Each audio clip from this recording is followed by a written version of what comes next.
Good evening, friends.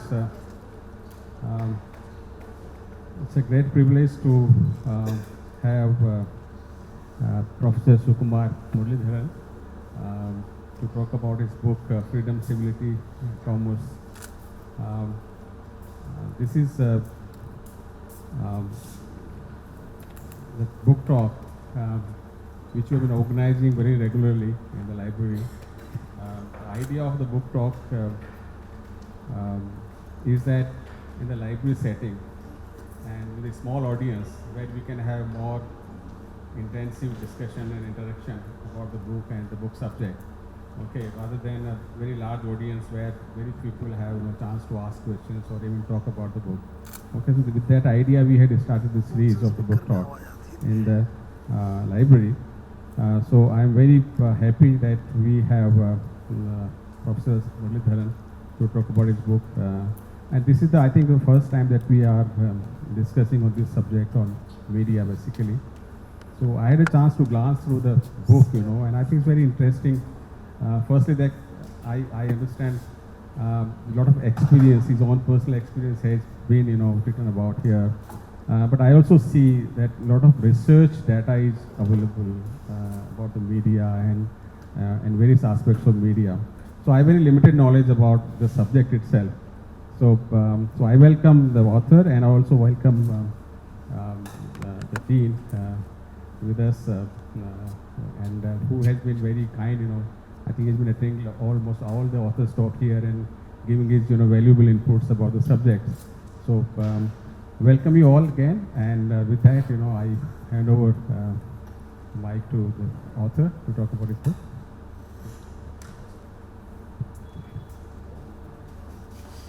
Well, I think the sequence is that Sudarshan tells me, speaks his mind in the book, and then I Now, we're making a heroic assumption that I've read this book from cover to cover. Now, this is a bulky and daunting book, so I've only been, skipping. I've been only looking at it, in bits and pieces over the days. Over the 8 days that I've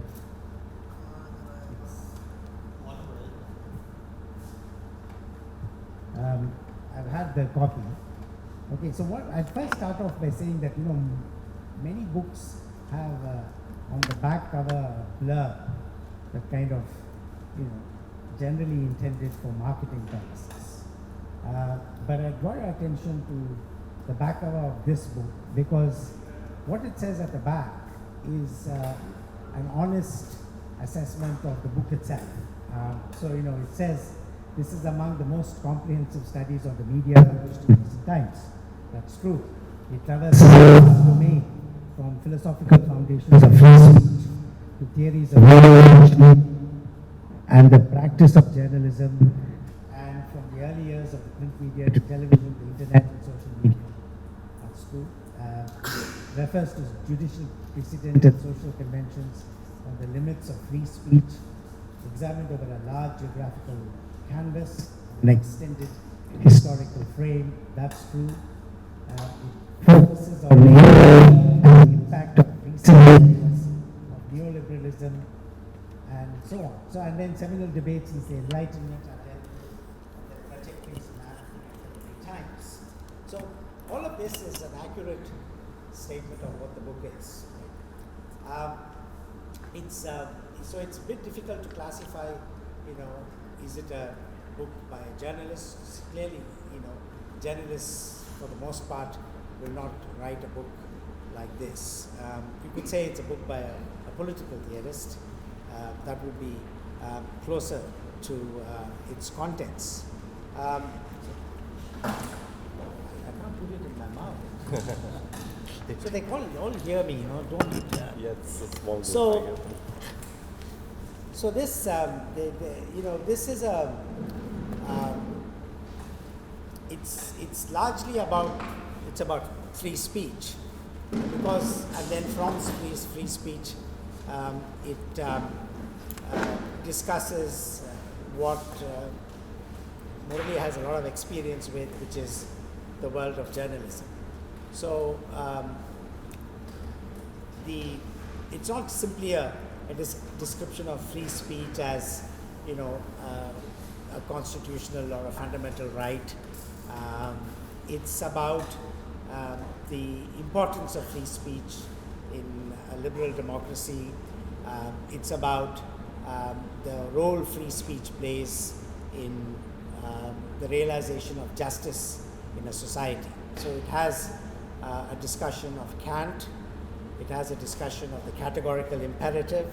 It traverses the attempt made by Rawls to overcome the sort of transcendental foundations of the Kantian inference of the individual being his or her own legislator and willing what he or she might legislate for oneself as being applicable more universally, to a discussion of John Rawls and the role that the veil of ignorance plays in Rawls, to another move to discuss Amartya Sen's concern that you may have formal institutions that are designed to deliver justice, but in practice, a lot of people may say that the outcome of a formal institution of justice is really unjust. And therefore, there needs to be a kind of a democratic consensus on what's fair, what's the nyaya. And therefore, again, that's another reason why free speech is valuable. So here's a discussion of that. And then the classic things of nation, state, and civil society. And it's an educative book because he discusses the most worked out framework for understanding civil society, which is Hegel. And to make Hegel accessible in a few pages could happen only when someone understands Hegel rather well. Otherwise, you couldn't explain why the idea of a civil society is important to Hegel. He has, with respect to the nation, a very, very nuanced discussion of Benedict Anderson's imagined community. So, for all of these reasons, this is a theory, a political theory book, but it's continually grounded in, developments, right? So that's what makes it interesting. So it's not always that you people reading political theory read it as theory, and then you may have some footnote references to that when you're discussing some contemporary problem or issue. But to blend the two is quite a feat. And so I compliment Sukumar for doing that, for being able to bring the elements together. Now there's a very interesting discussion in the book on satire, on laughter. One of the markers of people being able to get on very well with one another is that you can make jokes about the other without the other taking offense. Right? That's a general indication that that two communities or two people know each other well enough to be able to take a joke. I mean, the Sikhs are quite happy when somebody narrates a thing, and so times may have changed. That's part of the issue, where there's now a greater heightened sensitivity to that. This role of making a joke, a cartoon, laughter, is disappearing. And he has a very extended discussion of the Charlie Hebdo cartoons and the killings that happened in 2015, I think it was, and the consequences, and therefore a very interesting educative chapter on the French nation and society. And why is it that the laïcité, the strong commitment to a secular society, and the anti-papal origins of the French Republic are very well elaborated. So you can see what is it about the French sensibility that that says that in public schools in France we will ban headscarves. I mean, you would think that modern liberal societies where there's a lot of discussion or kind of acceptance of multiculturalism, and people should be allowed to say and do what they like or live the way they want. Doesn't happen in the French context. They get very sensitive about this. So equally, the reaction to there's a phrase I think you used there where the cartoonist says that you would like Islam to become as banal as Catholicism. That's the motivation from the part of the cartoonists who think that you should. Why is this het up? What's all this about the Prophet? And then you have the other side, such strong reactions that the office is bombed once in 2011, and then it's riled up people so strongly that they go on a killing spree in 2015. So there's a very interesting, important discussion of that in the book, which I'd encourage you to read. I learned a lot from it, particularly about this, trying to get an understanding of the French sensibility, because as Sukumaran can put himself in the situation of the cartoonists and the journal or the publisher of this, and then the reactions in society, as well as the reactions of people professing Islam who feel deeply offended and insulted by this. So there's that, and then there are other chapters on civil society, which is very interesting, but I need to read it more carefully, so I won't say much about it. And then you have a discussion of also the market. I mean, there's a chapter on the market and on advertising and on the dilemma for a free press, which is how is it to support itself if you have excessive reliance on advertising. He who pays the piper will call the tune, and that's somehow inevitable. So what I find, on the whole, it's a critical piece of work, but I would have liked to see a little more. It's all a bit. Once you get to thinking about fake news and the media and how the social media is used, to sort of we witness it every. Today's news is about a lynching that happened on account of something that was circulated on WhatsApp, saying that some poor innocent two brothers were engaged in child lifting, and so a mob pounced on them and killed them. And this is done only with the social media propagating this and some picture or some video from whatever time, So there's all that, but in spite of that, I think I probably missed there. I haven't read the book completely. These chairs. You must do something about the chairs.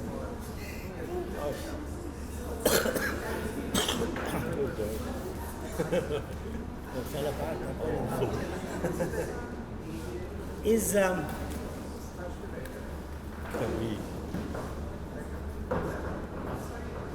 Oh yeah.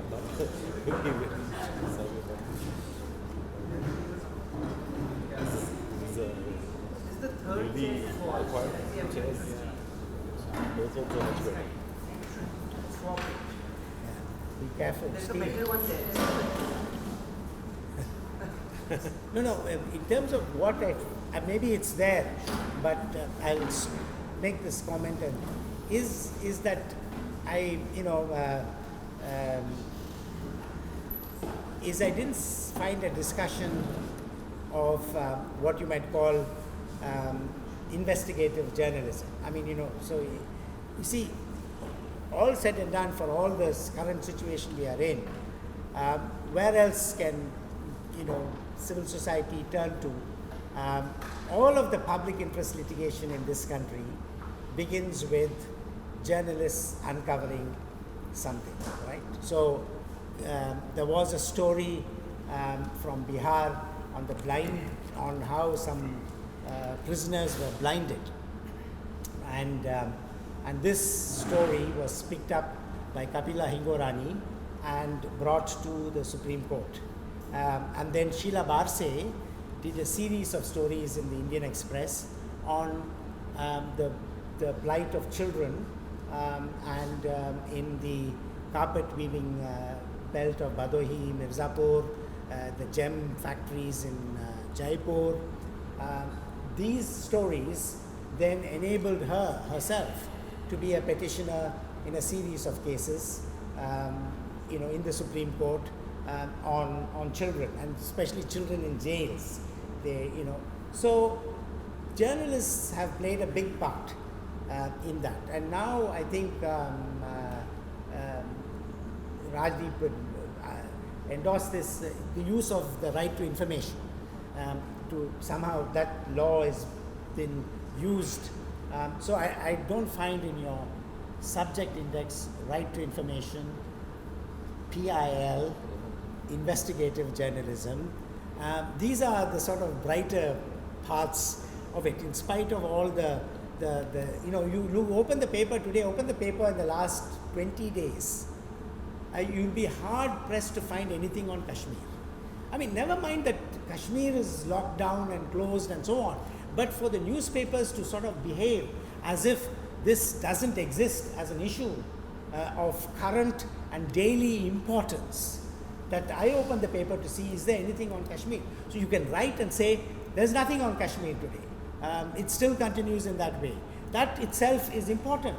But for the editors of the newspapers to act like that's no longer news, that's something that's happened, it's over and done with, shows the extent to which the state has a chilling effect in terms of what it does to particular journalists. I mean, Gauri Lankesh being killed has phenomenal, not just a ripple, but a wave of anxiety on the part of people to say, are we putting our lives in danger? And indeed, scholars, academics, and so on may be putting their lives in danger in this context, but therefore one expects the editors of the media to show some spine.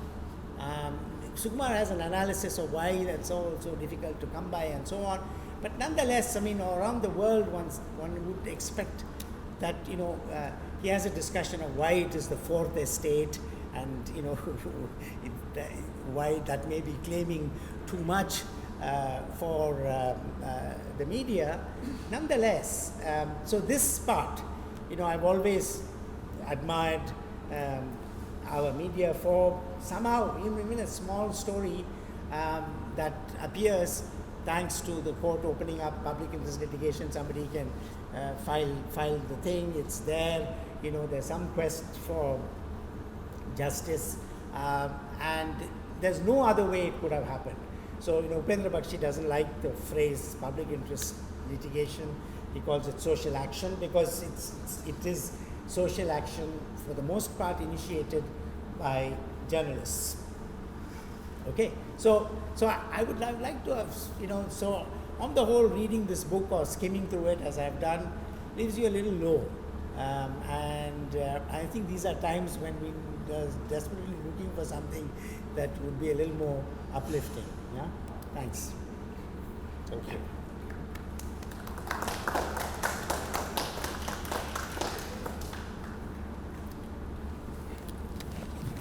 Thank you so much. So I had worry when I sent this book to press that it's not going to be very easy reading. Well, I just want to point out, took me a long. Yeah. There's a lovely phrase, but it gets repeated twice, because you could have done with a good editor. Good proofreader. Yeah, someone like that, because it's a nice phrase that comes twice, but I have to read that out because it's in your epilogue. Yeah, I think I get what You you're know what saying. I mean? I saw it on my second reading. I see. Okay. All right. So, okay, carry on. So anyway, I feel reassured that Sudarshan, in the limited time he had, It says freedom comes with an unstated obligation to abide by the basic codes of civility, but commerce often trumps that value. Now, it's a very quotable quote, but you don't need it twice in 2 pages. so that's where I felt the absence of a proofreader. I did the proofreading myself, so you could give me cut me some slack on that. so that's many thanks to Sudarshan for the very efficient summary offered in the limited time that he had to read the book. So I'll just respond to a few of the points made, and then hopefully we can have a wider discussion. The chapter on satire is titled "The Laughter of Power and the Power of Laughter." So it's about what we saw in Charlie Hebdo, for instance, and some of the most renowned cartoonists worldwide. Gary Trudeau, the author of Doonesbury, and this other person who does the comic novels. I think Rajdeep teaches his stuff. He's done a comic novel on Palestine and so on. The name evades my memory at this time. They both came out and said that this is not quite right, the way Charlie Hebdo is going about this project of making Islam banal, because satire is not about kicking down on those below you in the social hierarchy. It's the power of laughter for uplifting. It's the weapon of the weak. So and this is what I comforting the afflicted and right. That is the broader description of journalism. afflicting the comfortable. You had a Yes. quote. Yes. That's the context in which I look at the broader debate in France about laicity and look at the kind of very subtle double standards there in terms of now if you look at the Charlie Hebdo incident, it provoked worldwide kind of condemnation, and there was a march in the streets of Paris soon afterwards, at which many world leaders were present, many of them on very prickly terms with each other, so they carefully avoided each other at the march. They were all making a statement of free speech, and then the memorial service was held in Notre Dame Cathedral.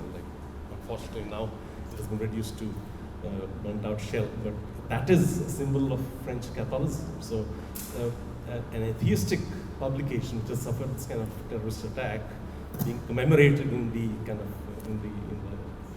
the deepest kind of symbol of French Catholicism gives you some idea of the irony there. And the statistics are not difficult to locate about the number of the Muslims and the black immigrants who are in prison. Now France has this conceit of being colorblind, but if you look at the kind of the disproportionate impact of the law on the minorities and immigrants, there's no such evidence at all. So they still insist that they will not gather the evidence based, the data based on ethnicity or immigrant status, but the statistics in prison tell you the whole story of how there is rampant discrimination. And also the rhetoric in the press, like for instance when France won the World Cup in football last year, that whole kind of tension over what's our national identity. It's happened before in 1998 when they last won the World Cup. It's happened before. This thing keeps surfacing about where are we as a nation if our football team, symbol of our national pride, is all blacks and immigrants. So this is a kind of deep lying tension within French society, which I think came to the surface in the Charlie Hebdo incident, and which is why they would devote a lot of time and attention to it. When Sudarshan says that this is more written from a perspective of political theory, I think that's an absolutely pertinent observation, because the right to free speech is ultimately a political it's something negotiated in the political terrain, and it is, and every philosophical reflection upon it has been derived from the theories of political rights. And so it's the whole classic dilemma of one person's rights colliding with another, and where you kind of draw the appropriate kind of limitations, the restrictions. How do you legislate for limiting rights when the Republican creed that you're sworn to does not believe that there should be any kind of restriction upon these rights? So that's where I think the notion of civility comes in, and there's a very interesting philosopher of law who I encountered while writing this book, called Jeremy Waldron. Interestingly, I saw a tweet by recently. He teaches at New York University. It's about respect. It's about this is essential, the virtue of civility, which is why it's there in the title. And I put it there also because we're witnessing incivility on an epic scale today, globally, from the highest political leadership. If you look at Bolsonaro or Donald Trump or Duterte, the way they kind of address issues of civic responsibility and global kind of civic commitment are a new low, really a new low. For instance, the way Bolsonaro responded to Emmanuel Macron's worries about the Amazon rainforest by saying that my wife is better looking than yours, so all this is driven by envy. So this sort of thing we never have heard before, and it does show us that we are somehow living in times of everybody being on short fuses. Now there has been a way to negotiate this kind of conflict in theory, some of which Sudarshan mentioned. In practice, in terms of judicial precedent, we have something in India which speaks of the right to be offended and the right to being outraged is it is an infringement of another person's right to self-expression. We see a lot of that now. Every film that comes out has some outraged social constituency which wants to scrap it or can it. In precisely the context of a film, we had a judgment, a far-reaching and very wise judgment by the Supreme Court. It said that you don't look at the audience in terms of a weak-minded and easily offended person. There should be a certain baseline of reasonableness that he or she measures up to. It's not the easily offended person that you're talking about. There should be a reasonable person. Only that way you can have a civil and reasonable conversation in which nobody's rights are infringed. The right of self-expression of the creative person, the film director, and the audience. We're losing the whole thing, because now it is all about a narrow sectarian perception and of identity, which is easily offended, easily ruffled, and causes social violence, certainly social tension, often culminating in violence of one sort or the other. So how do we get out of that situation? I think a new civic compact, a new compact of civility is necessary, but can we achieve that in these times of whatever? If you look at the material circumstances, rising inequality and sense of deprivation and sense of loss of identity and rights among large numbers of the people, and the kind of false anger that comes out of that. You see the rage of the white middle class in US. You look at the rage of the newly urbanized upper middle class Hindu in India, and you see that this is a formidable challenge. But of course, it's not a challenge that we can afford to ignore. Thank you so much for the references to investigative journalism and also the right to information. In fact, the chapter headline for the chapter on advertising, transparency as a virtue admired at a distance, is taken from an earlier small piece I've written for the Right to Information for for the Shillong National Convention in several years back. The point I was making is that the media is very happy to enjoin transparency as a virtue among other entities, other institutions, but never quite willing to internalize that virtue itself. And why is that? Because the economics of the media industry, firstly, very opaque. In India especially, it's very opaque. In recent times, we've had no less a person than the chief executive of Star TV, Uday Kumar. He's as big a person in the media firmament as you can find, standing up and saying, what kind of industry is this? We don't have any numbers to go by. You know, we need to have numbers, reliable numbers to make rational decisions, but we just don't have any. So the best we can achieve is through these kind of spot surveys that identify how much advertising comes into the market in any given year, who are the biggest advertisers. These are mostly done by affiliates of the advertising industry. So in a sense, the media is surrendering the initiative to the advertising industry, and in the process, losing the necessity for unvarnished information that stands up to scrutiny, and information that's of wide relevance. There are theories of media functioning which speak of the gates, the gatekeeper function. Now the gate is not always of sufficient width to accommodate every point of view in society. The gates are normally kept fairly narrow as a matter of media practice. Now, is this a matter of autonomous judgment by editorial teams, editorial boards, or is it dictated by what is the best serves the advertiser interest?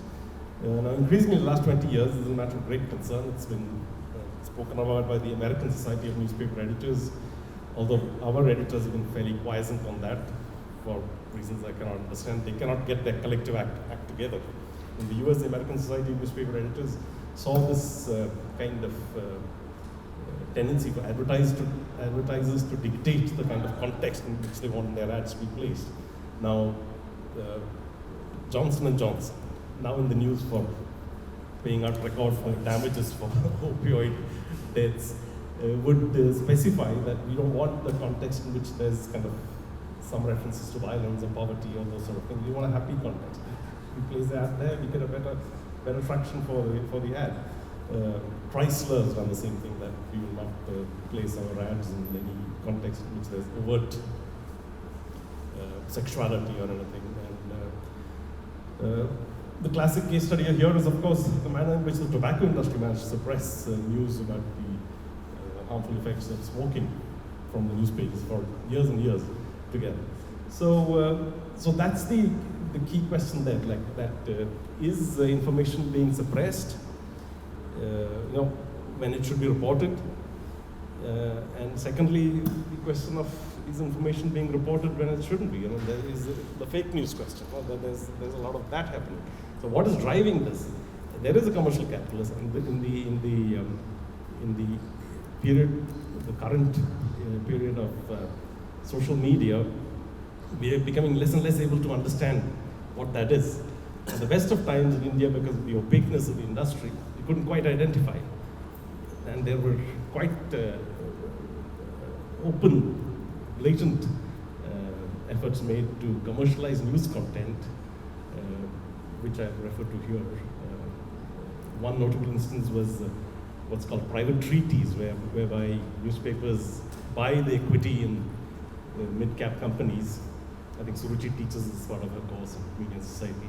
And in exchange, offers free advertising to the companies, right?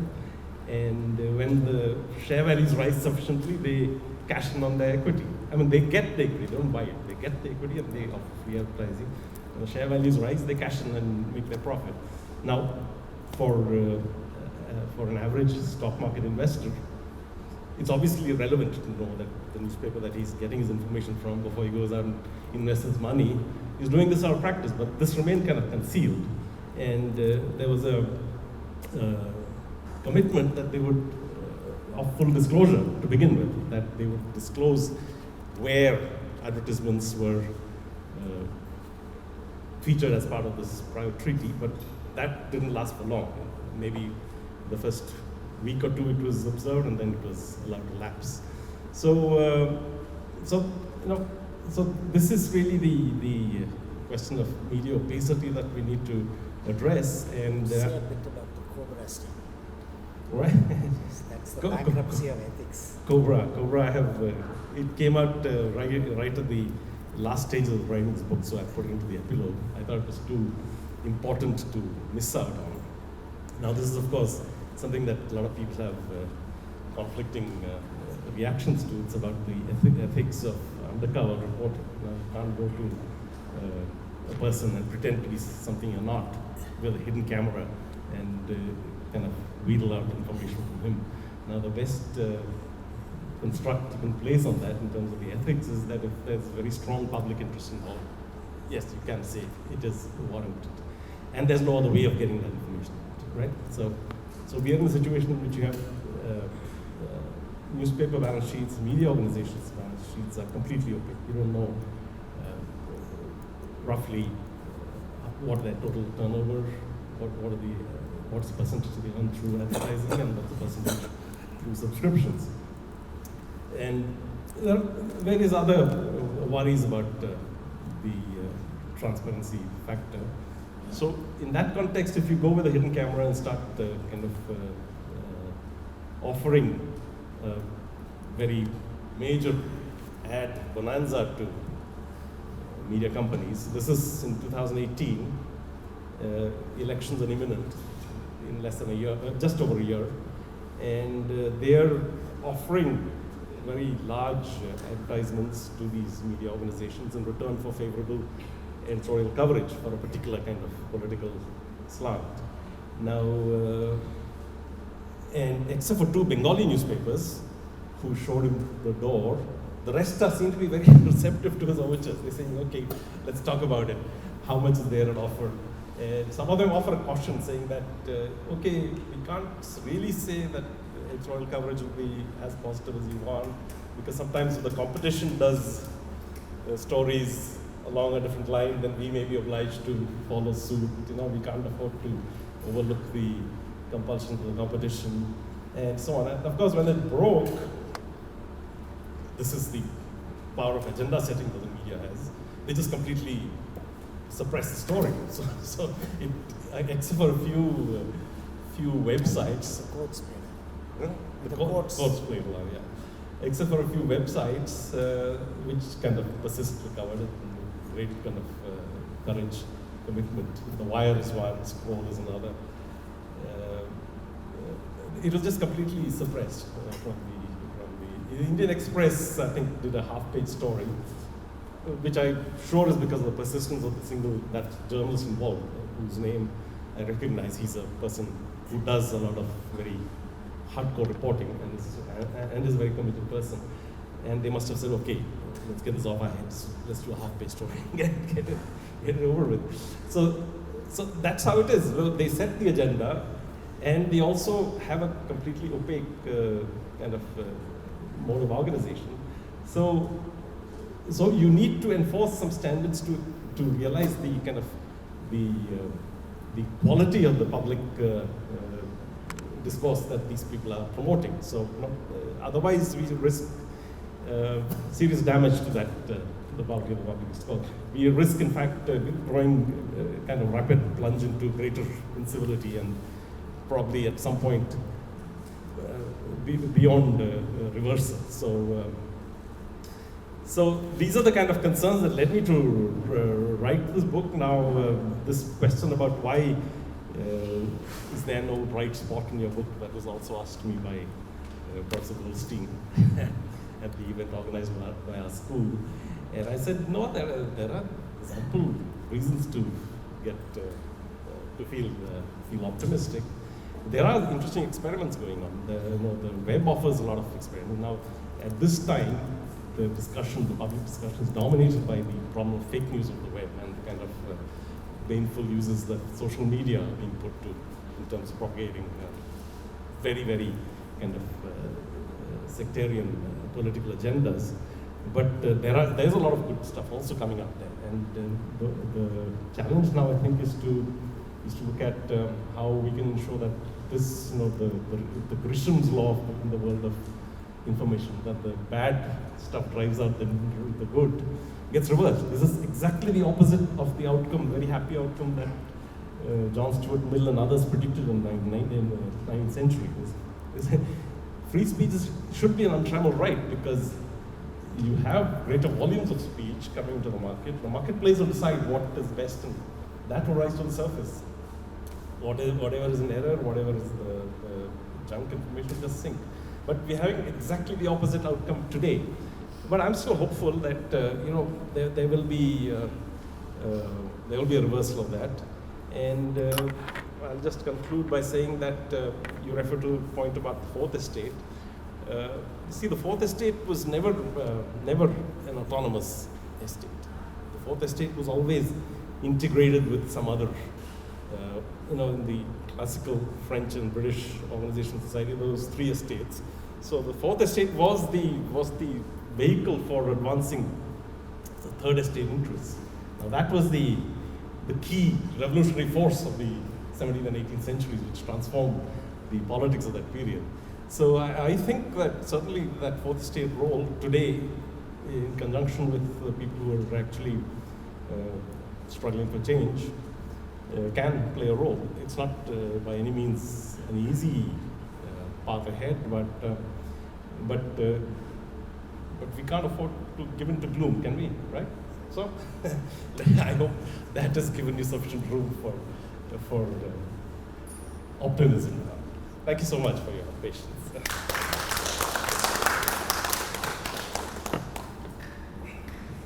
Questions? Comments? Steve, France.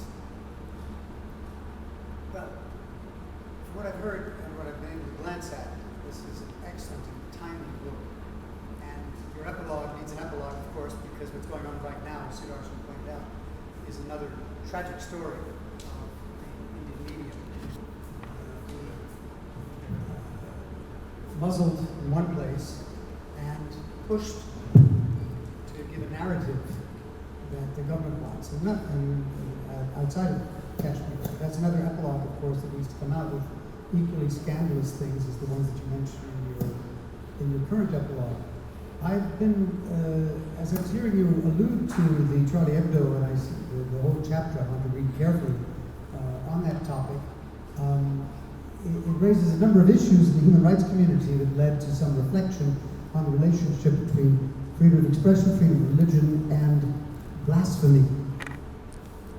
And the special rapporteur on this topic has recently issued a report in which she points out that 70 countries have anti-blasphemy laws today. How And so many? the challenge is 70? 70 countries. I just read that now. 70 countries have anti-blasphemy laws. So, and she enumerates a series of dramatic situations in which individuals who have not done anything approaching what Charlie Hebdo did have been sentenced to death and so on. And it's a major, major problem. But in the French context, you pushed me in that direction. It is sad that when I spent my youth in France, Charlie Hebdo occupied a very special place.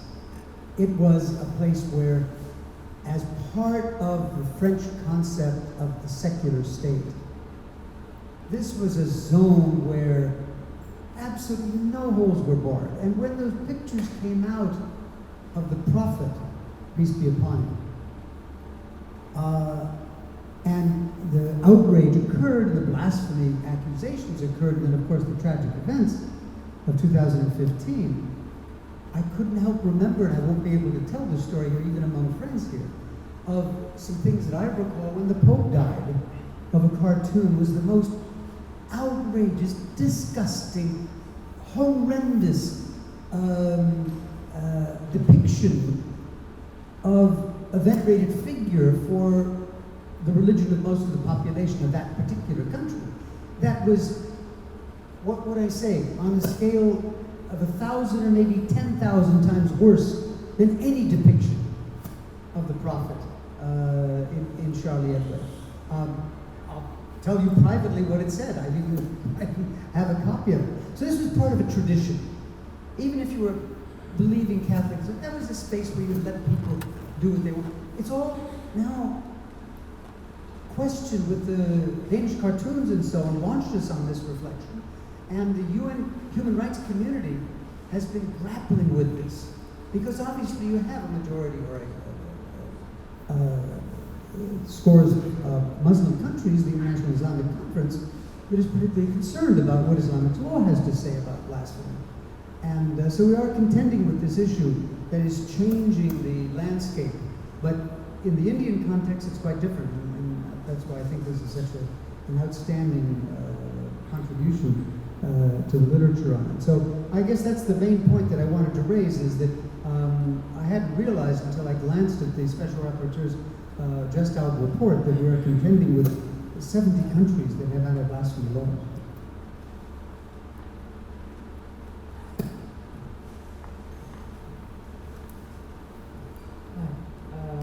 Sukumar, I haven't read the book yet. I should have by now. But I'm kind of surprised by the fact that both Tom and our commentator here felt that the book was the book, it suits pessimism. Whereas, I think Sukumar is perhaps one of the most optimistic person that I have met. Even before the elections, he was very, very optimistic about the results. And even after the results, he does not seem to have been, daunted at all. So I'm kind of surprised that the book is pessimistic. Probably there is something more that you would want to add to it, because it is very difficult for me to believe it is pessimistic. But I'm a It's not the more book that's pessimistic. person. The times we are living in is, it's a measure of how an optimistic personality has to write like this. It means, could it get worse? So you talk about the online space as doing some very interesting things, and as a hope. But recently there was this very disturbing news about the Wire. You mentioned the Wire specifically. How the Wire has decided to now go to the Supreme Court the Ahmedabad High Court and fight the case, because the Supreme Court will not simply do anything about squashing charges of various kinds. So it seems that there are interesting experiments happening for sure in the online space.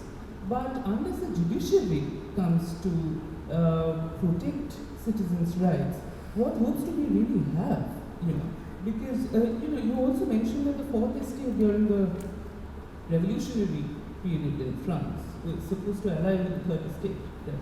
But now, in a non-revolutionary situation, when the third estate is actually constituting the state machinery, you have to have, maybe organs of the third estate, but some checks and balance that the revolutionary government produces, that would act as a check and balance, and that is something that seems to be collapsing. I wanted to know your thoughts about that.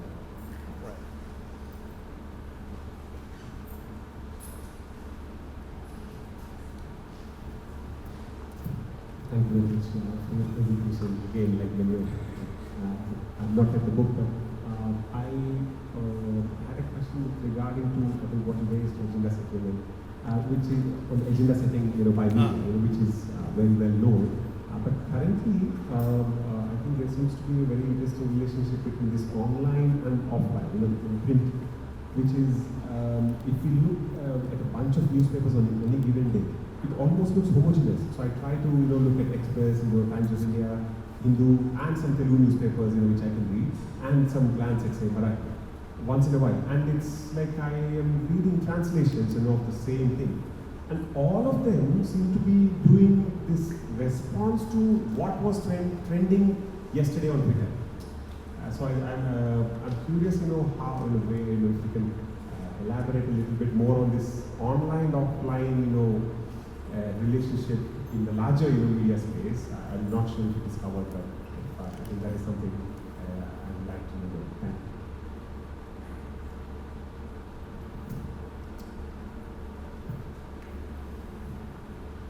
you. Just following up on that question, I was wondering in terms of how agenda setting itself might have changed. You are talking about it in terms of commerce, but in terms of different kinds of media spaces, with the availability of online media, because a lot of reporters would just look at what is going on Twitter and actually just report that.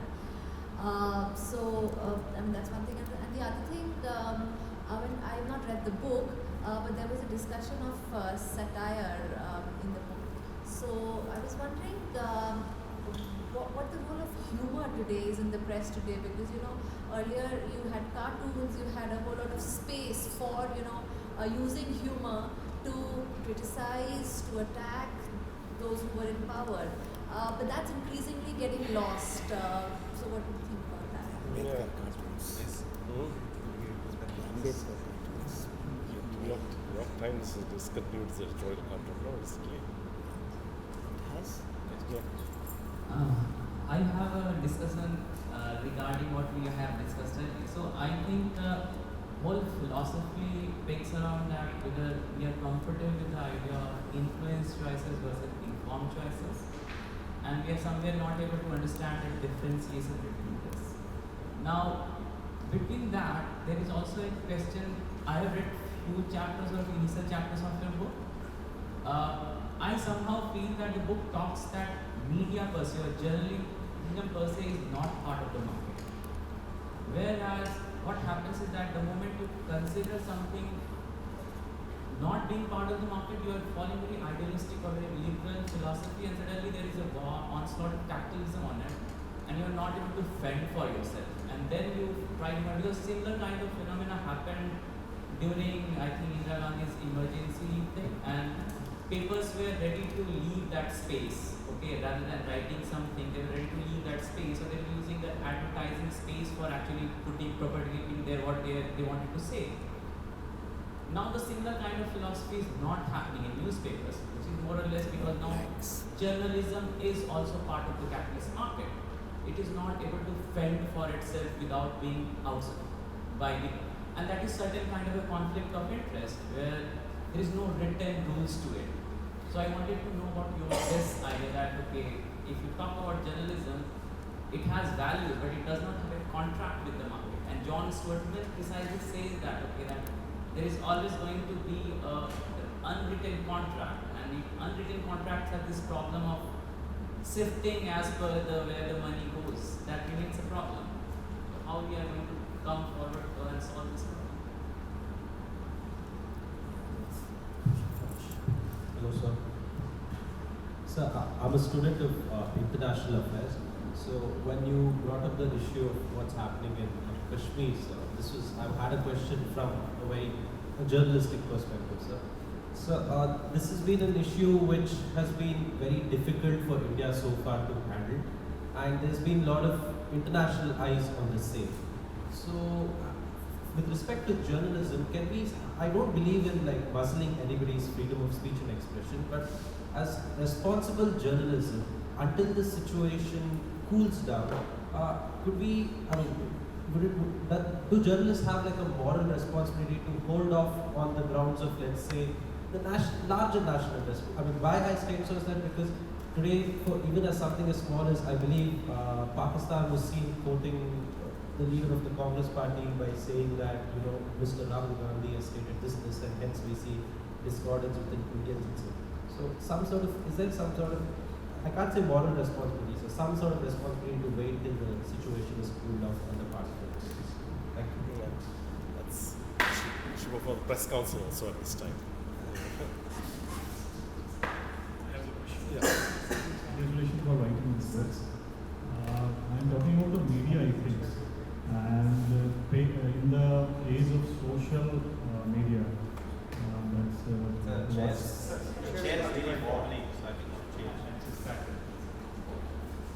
in the age of social media, the fake news and paid news, how and you relate it with the journalism ethics, how we can cope with this.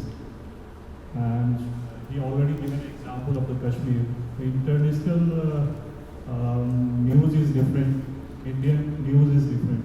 So what to believe and how to cope with all this.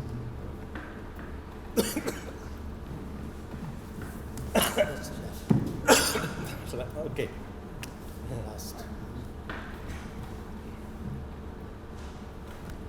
A lot of buzz about social media has come, so I thought why not ask a question. Specifically, like I personally think, and I ask you, like, if the murderization has come to social media also, because I am seeing Murderization. Yeah, because I'm seeing a couple of Facebook pages which are actually propagating some kind of propaganda of some ideology. My first question is that, and second is like, what role do you find of hyper-local journalism today, when like RTI and all those stuff has been like scrapped out? So these are my quick questions. Right. Oh, thank you so much. Lots of questions. I hope I address all of them without omitting any. Let me go from back up, okay? So hyperlocal journalism, in fact, was a practice forced upon certain categories of our media by the changing winds of commerce. For instance, since the 1980s, because of the embrace of globalization, now there's one strata of Indian society that is comfortable with the ethos of globalization, largely the English-speaking strata. Others had to struggle to kind of come to terms with it. And the English-speaking strata, which I understand, is a very, very narrow strata.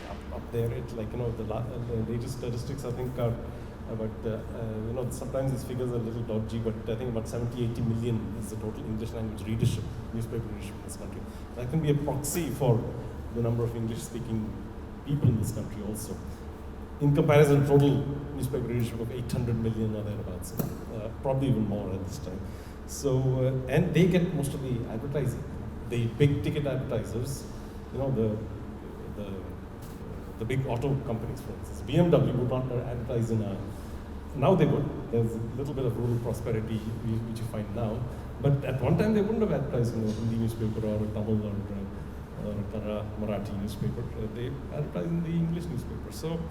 So the language press has to tailor its content to kind of local power equations and the local kind of power holders who will provide them advertising support also. So in a sense, they are surrendering their ability to inform by tapping into local power structures, whereas they should actually be keeping a distance and reporting critically as far as possible. But the reverse is happening. So there's a very well-known journalist, Hindi language journalist called Prabhash Joshi, who used to keep talking about this hyperlocalization. So that in 2 districts of Uttar Pradesh, for instance, there could be neighboring districts, say Agra and Muzaffarnagar or something.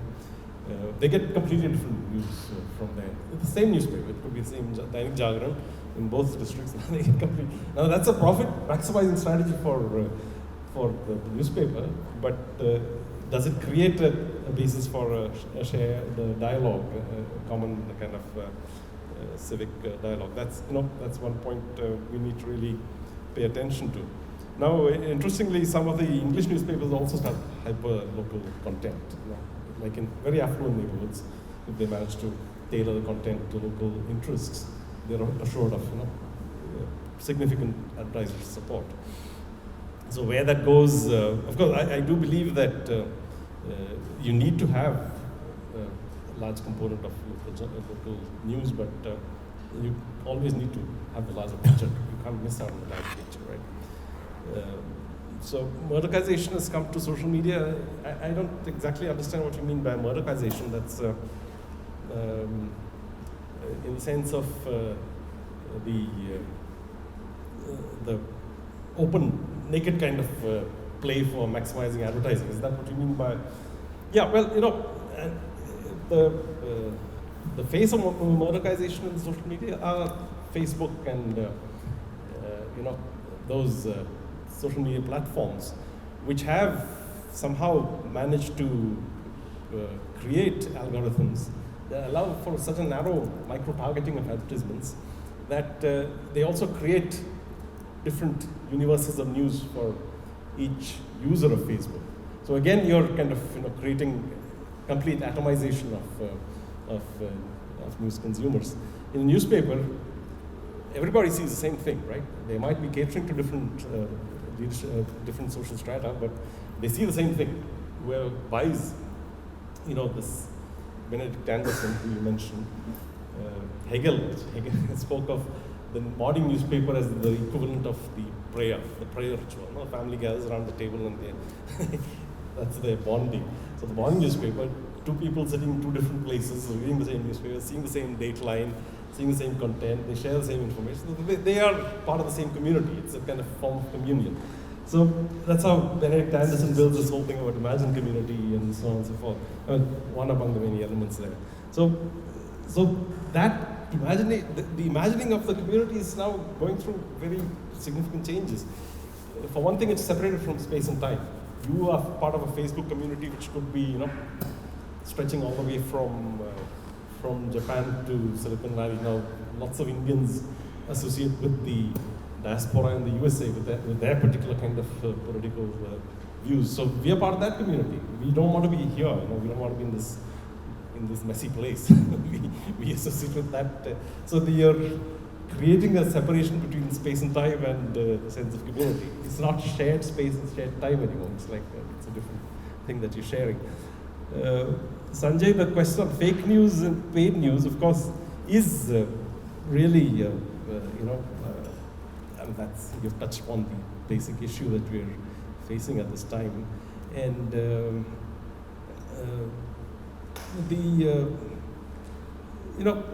BBC did a survey of fake news in India recently, and they said that they're not going to sit at some vantage point and judge what is fake and what is not. Not because they don't have the competence to do it, but they're missing one element in this, which is the consumer of the news. Now, what is important for the consumer of the news? For the consumer of the news, his affirmation of identity is very important. Now, I don't want to hear anything that's contrary to that sense of identity. And that has nothing in common with what somebody else is saying. So what is fake news for you may not be for your next door neighbor. So you're essentially living in two different worlds. Now, there was an interesting article I saw in the New York Times by an Indian writer who is the publisher of one of the online news portals. Patil, his name is. Now, he said that the fake news epidemic should be dealt with like any other public health emergency. It should be dealt through a program of mass education and so on. Now, that raises the question, who will educate the educators? So, because if you are going to educate your neighbor about what's fake news, you have to first establish your credibility with him. He has to trust you as a person who has the right approach and the right attitude. So, this is a very complex problem. There's no easy formula I can suggest at this time. Now, Vijay, the point you made about Kashmir is exactly the dilemma that the Press Council of India is facing at this time. They jumped the gun when one of our newspaper editors from Kashmir, Anuradha Bhasin, who runs a small newspaper, but it's a newspaper which is admired for its kind of feisty character and independence. Oh, they are. Oh, good. So that went before the Supreme Court. They said that, they scheduled the second hearing, and in between the press council chairman, without consultation in the wider body, jumped the gun and said that he's going to file an affidavit opposing this, that regional restrictions are permitted in certain situations. But you got to make the judgment whether restricting the flow of information is of any benefit to you. Are you going to make a sound, rational decision on the basis of incomplete information? Do you need an understanding of what's going on there before you make a rational decision? Now, it may not be pleasant. It may be contrary to your great nationalist imagination, but still, there is a reality there which we have to wrestle with. Now, this is, we've seen this all over the world when after 9/11 happened in the US, the September 11th attacks, all critical commentary and all critical thought was outlawed. So what happened? They were led into one reckless decision after another. When the war in Iraq was being hatched in George Bush's White House in the Pentagon, the newspaper was flooded with fake news, including there was one journalist from the New York Times who actually went to jail for not exactly fake news, but some other offense, in order to discredit an opponent of the war. So she published something that got her. So they made reckless decisions, and now 15 years later, or 16 years later, now you can recognize them for being reckless decisions. So can't you think back to that time and just wonder if we had actually had good reporting of what's actually happening? Things might have been different, you know. So I ask you to look back and, you know, not to be led by this imagination that the whole world is against us. And, you know, the fact that Pakistan quotes Rahul Gandhi should not be an impediment. You know, that should not be an impediment. We don't have a statute dealing with giving comfort to the enemy. You know, some countries have it, but we don't. So if you say the truth and the enemy nation picks it up, it's just a kind of incidental thing that happens on the side. Okay, Chitresh asked about journalists and the market, and I will refer back to the origins of the press. The press originated as advocacy. The press originated as advocacy. The notion of an objective, impartial newspaper comes very late in the Industrial Revolution, when you have advertising emerging as an alternative source of funding. So I think now with the advertising model recognizably broken, we can possibly go back to the old notion of advocacy. I think, you know, that is within reach, because everybody who has an internet connection is potentially an agitationist, an advocate from some point of view or the other. So whether he gets traction or not is another matter. No, that's another matter, but we'll come to that separately. But I think the principle is relevant, has gained a new relevance at this point. Humor, yeah, who asked the question on humor? That's interesting, because just recently I read the New York Times has done away with its editorial cartoon. In fact, the Indian newspapers, that was your question. The Indian newspapers have also fallen on bad days as far as cartooning is concerned. After the great generation passed, like, you know, R.K. Lakshman and his peers, Abu Abraham and all those others. You have some bright guys around now, but not in that caliber. And also, I think it doesn't have a space in newspapers anymore. For what reason, I'm not sure. I think it's this whole problem of fear to offend. You know, the fear to offend, I think, is now becoming a very determinant kind of influence in editorial policies. The homogeneity of news content in newspapers is absolutely correct. And now, you know, there's a theory which I've come across recently, that the news is about indexing the whole range of social opinions that you see. You know? And there is a particular width of the social gate, of the news gate, that you're willing to accept. You're not willing to take on every point of view in society. You create an index based on what is acceptable and what is not. And when you're targeting the same audience strata and hoping to attract the same advertisers, hoping to bring this audience to the same group of advertisers, you run that risk of homogenization. And we also had a very kind of damaging price war between newspapers some 15, 20 years back. Times of India took up a very aggressive campaign to capture market share and drove several other newspapers to the wall. And, you know, media is one domain where consumer sovereignty is not served by low prices. You got to pay a fair value for the information that you get. And if you want good information, you've got to pay a good value for it. You can't just pay nothing and expect anything but junk. So, you know, Indian newspapers again are very unique positions, because we've historically always kind of prioritized advertising revenue over subscription revenue. no other country in the world has such a low level of newspaper subscriptions. So it's a trap that they're not able to get out of at this time. If they raise prices now, they might just go out of the market. So how they deal with that, I'm just happy I'm not in that world. So so I'll watch with great interest how that happens. Okay, yeah, third estate and it's not third estate anymore. There's a fifth estate. No? There's a fifth estate which is out there. They're looking for a voice and they're not getting the voice. So and they are now being led up all kinds of they're being led astray, led into very damaging political allegiances. Because of that loss of mooring, a loss of sense of identity. So that's why we need to really be looking at this time. And that question about pessimism, of course, it's just an appearance. I'm actually a very happy guy, and I expect better things are going to happen in the near future. So, blasphemy law. Now it's interesting that India does not have a blasphemy law in the strict sense. We have a law on causing offense on religious grounds, on the basis of religious identity, which came in 1920s. There's a long history behind that. The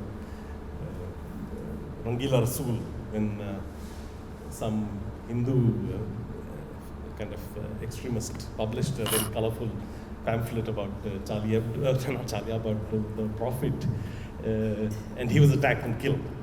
And now the British at once introduced this Article 295 of the Indian Penal Code, and interestingly, Muhammad Ali Jinnah, who was a very successful barrister at that time, said, no, this is not a good law because it's going to have a chilling effect on freedom of speech. There was a long debate over it. Now, but that's the inheritance we have. It's still there on the statute. And the nearest to a blasphemy law we have is what Punjab introduced recently, which makes it an offense to insult religious scripture. Now that comes from one particular incident in which the Granth Sahib was burnt in some kind of, there was a bit of a fracas over that. And the Congress government, Amrinder Singh, introduced this law. I don't know what role really it plays, but I agree that we should do away with the crime of blasphemy, because even in countries where it's practiced, the criminalization of blasphemy, whatever, countries where it's practiced, it's recognized to be just a way of settling scores among rivals in social life and so on. So Charlie Hebdo, it's a complex thing. Now I'm very happy to learn that you had this, last minute. I'm very happy to learn that you've had this long experience with Charlie Hebdo. But in recent times, maybe they went through some change of ownership. There was a long debate within the staff of the magazine and former staffers of the magazine after the incident, in which a lot of these issues, it's there in the book.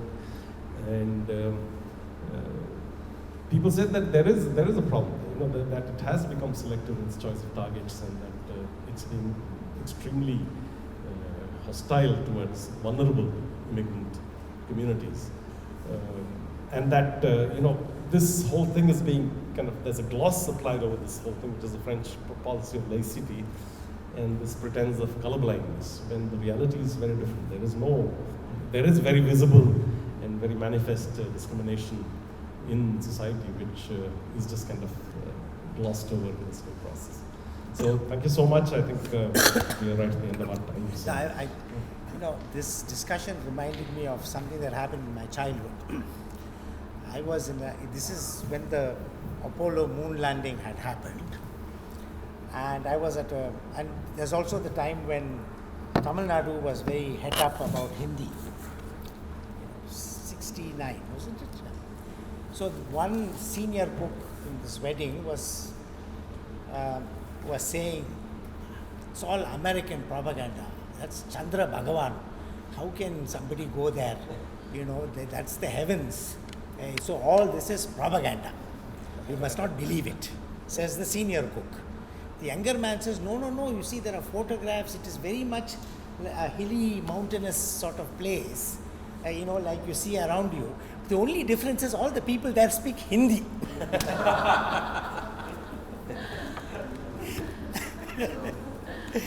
Thank you so much, Professor Sudarshan, Professor Muralidharan, Professor Marx, and everybody else who.